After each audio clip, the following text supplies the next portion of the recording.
All right, welcome back to my video channel. Today we are doing the rear brakes on a 2004 Toyota Sienna. And I have to be honest with you, I have never replaced the rear brakes on this vehicle. Let's enjoy. All right, make sure you have the wheels blocked. Get yourself a 22mm socket. If you do not have an impact wrench like this, before you start jacking up the vehicle, make sure you loosen the lugs by like a quarter turn. Just break them loose. Now that you have it jacked up, make sure you have a jack stand up underneath there as a secondary measure. If you don't have a jack stand, you can use your spare tire to place underneath here.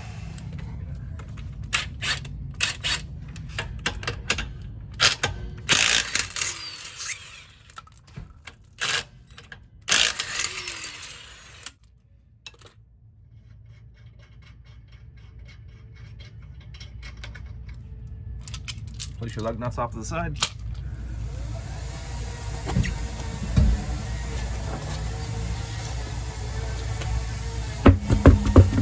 Now's a good time to pop the hood.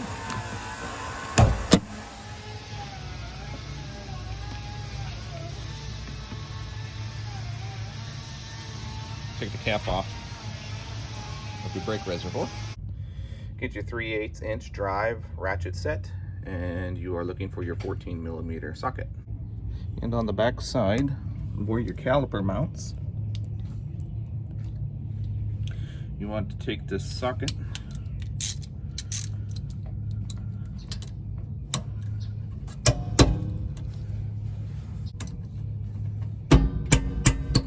you want to loosen these bolts, and you want to take them out.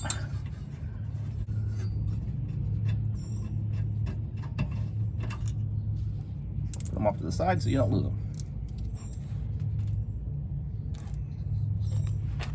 And what happens is you can now grab this caliper, just the center part here. Pull it out gently, just like that. Some people use a hanger, bungee cord or whatnot.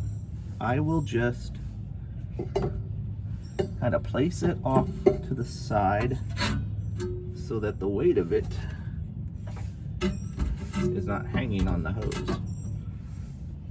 And I just balance it just like that. What we're focused on are these brake pads right here. And so when I take them off,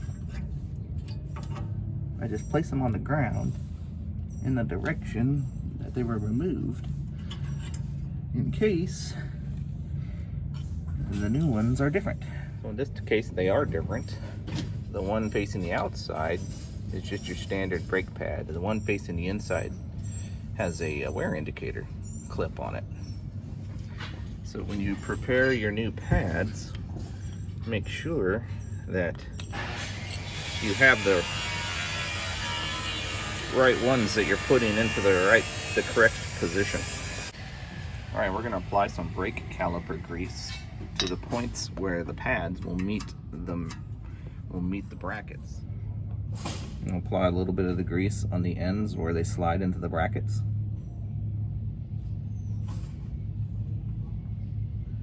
And I'm going to slide it into place, just like that. Same with the other side.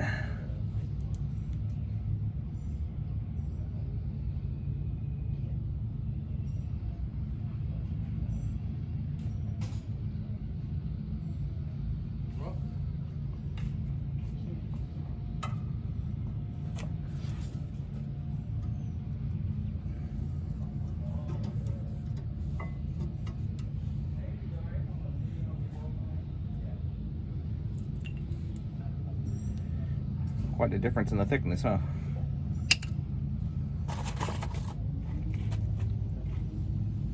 All right. I also like to put a thin layer on the outside here where the caliper makes contact with the brake pad, just like that. It's very important you don't put the grease on that surface, and that you orientate the brake pads just like this. All right, last but not least, I want to compress this piston. I typically will use this old brake pad and kind of place it in there. And then I will use this C-clamp and squeeze it together. Right now my house is under construction. I can't find my C-clamp. So I'm gonna figure out a different technique here.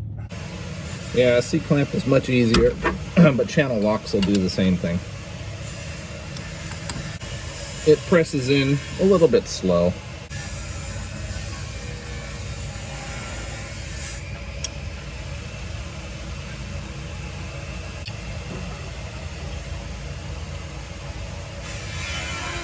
And just like that, you want it compressed in there.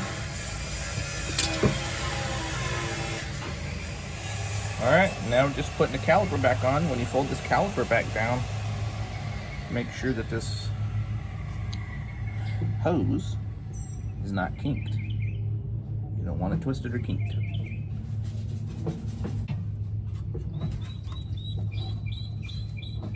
Just like that.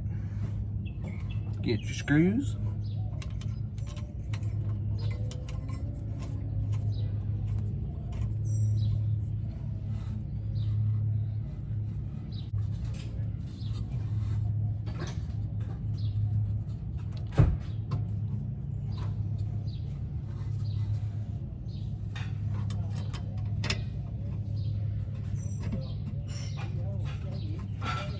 Get your ratchet.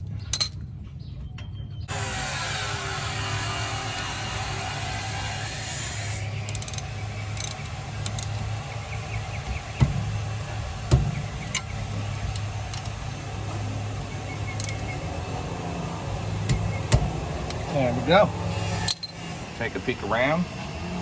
Make sure nothing looks unusual.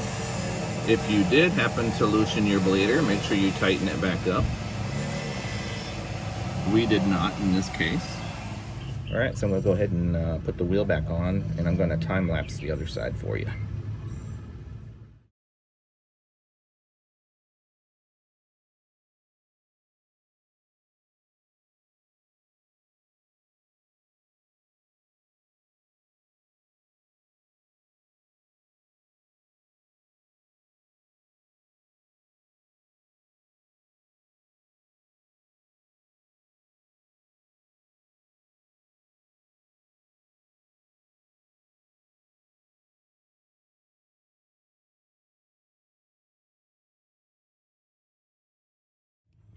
Go ahead and remove the blocks from underneath the wheels. Put the cap back on. All right, so with the hood down, the cap back on the brake reservoir, the chocks removed from behind the wheels, all the wheels put back on and tightened. So now when you first start it up, go ahead and slowly push your brake pedal down. It'll go down all the way. Pull it back up, push it down all the way, pull it back up, and you'll start feeling a solid brake pedal. All right, so now you're ready to drive. Now go give it a test drive. All right, let's go take it for a test drive. Make sure no funny sounds, no funny feels, anything weird.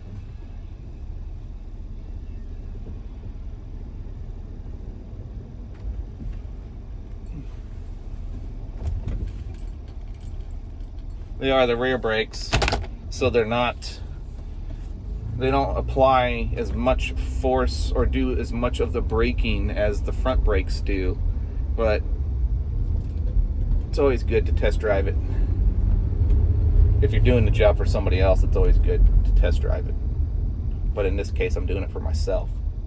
And believe it or not, I can feel a difference. No funny sounds.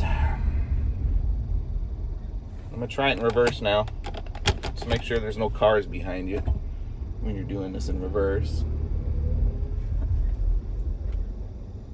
Yeah, sounds good.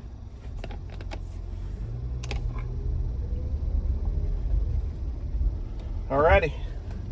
Alright, so stick around. I'm gonna do some financials on this just to kind of give you an idea of what just the rear brakes is gonna cost you for the pads if you do it yourself. And you can compare it to what maybe a service dealer would charge you, with an understanding that they have overhead, so their prices are going to be more expensive than, of course, what you pay to do it yourself.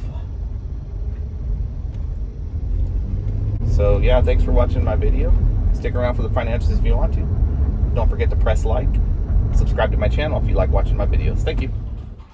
Taking this to your repair shop, you can expect to pay right around $392. Going to the local store today, you can buy these brake pads for less than $50.